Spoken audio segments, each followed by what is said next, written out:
One thing I find really interesting is like, you know, you go through different stages in life. Turning 30 is a big one for a lot of people. A lot of people feel scared turning 30. And then you pass that hump and you're like, oh, that wasn't so bad. I made it. And then probably 35 is the next milestone and 40 is the next milestone after that. I don't know because I haven't been there yet. So I guess I'll to be continued. But with every graduation, I reorient my thinking and my thoughts around what is beauty, what is hotness, what is sex appeal, what is sexiness, what does it all mean? And so I'm forced to think of things differently. You know, when we're super young, we're terrified of aging. Like, we're terrified of turning 25 or 30, right? But then once we do it, we're like, oh my God, wait, I'm hotter and I'm sexier and I'm more powerful and rich. And like, I have all these things now, right? So like, we realize turning 30 isn't a big deal. So I've deconstructed it and looked at it at different angles and looked at it in different ways. And because of the way I think, and because I don't believe that there is anything that is impossible, and actually physics also says that nothing is impossible, I think, well, what am I afraid of? We're afraid because society tells us we should be afraid. We are all going to get older, so why in the fuck are we speaking into existence that getting older is not a good thing? We have to think of it as a good thing. We have to change the narrative.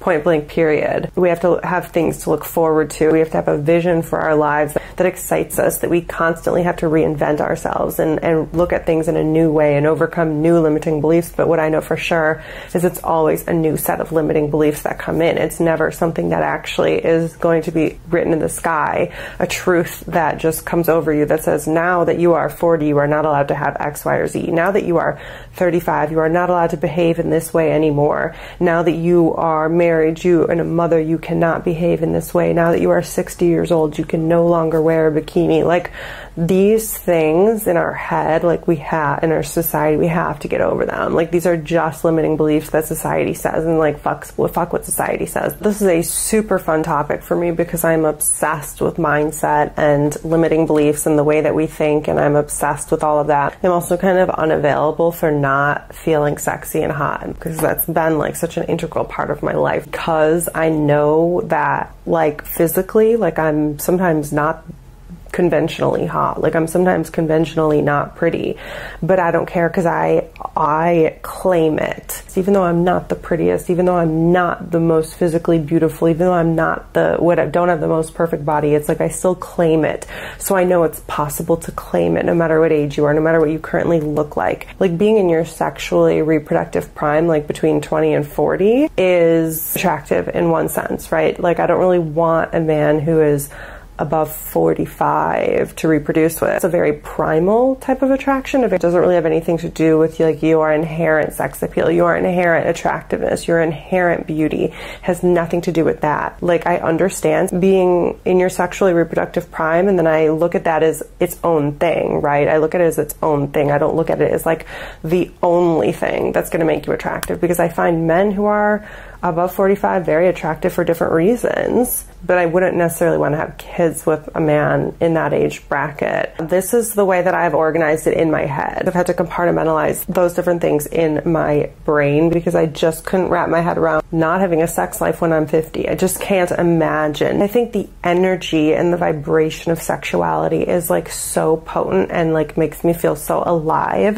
that it's not just about literal having sex, it's about sensuality and sexuality. It's like, I don't want to lose that vibrancy. I don't want to ever forego that aspect of my personality. These limiting beliefs and these like fears that we've created, it's really all within our own heads. It's not something that like men created this. Men are kind of easily seducible, so it really has nothing to do with men. We have done this ourselves because of our own fears. Our own fears and projections have created these limiting beliefs in the world that says, oh, you need to look like this in order to be accepted. You need to look like this in order to be the best. You need to look like this in order to feel good about yourself. You need to be this age in order to be sexy and to be wanted.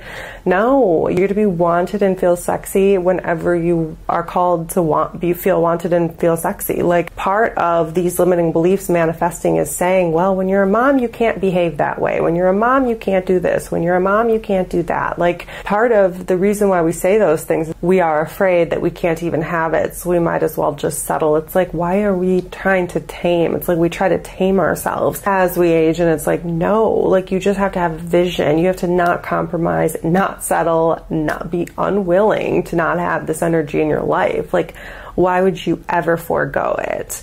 If you're called, then you're called. Like, fuck what society says. While I don't completely know what is ahead, what other barriers need to be crossed, what I know for sure is that these energies are always available to you.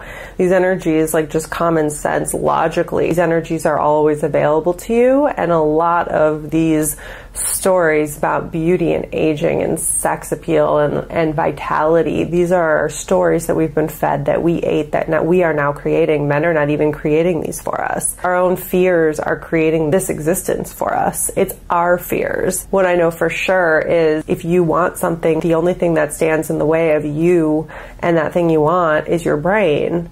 So I think it's accessible, and I think it's just always a matter of viewing the limiting beliefs and disproving them, finding the energy flow, understanding you can have the energy flow, and figuring out how to access it. I think the number one most important thing that I have learned is that I want to be attracted to me. I want to think I'm pretty. Instead of thinking we have to measure externally, oh, well, what do I need in order to meet the beauty standard? It's like I might never meet the beauty standard. What do I have to do to think I'm hot? That's the only thing that matters. What do I have to do to think that I'm hot? Like, do those things. Do whatever those things are. And do them shamelessly. You could argue doing all of those things would still be feeding into the society that says we need to look a certain way, but ultimately I actually don't care about the measuring stick. I care about what I think. What do I think? Am I attracted to me? That is what's going to radiate. That is what's most important. That's what you're going to tell the world. When you love yourself, when you look at yourself and you're like, yes, yes, and yes, that is where your power lies.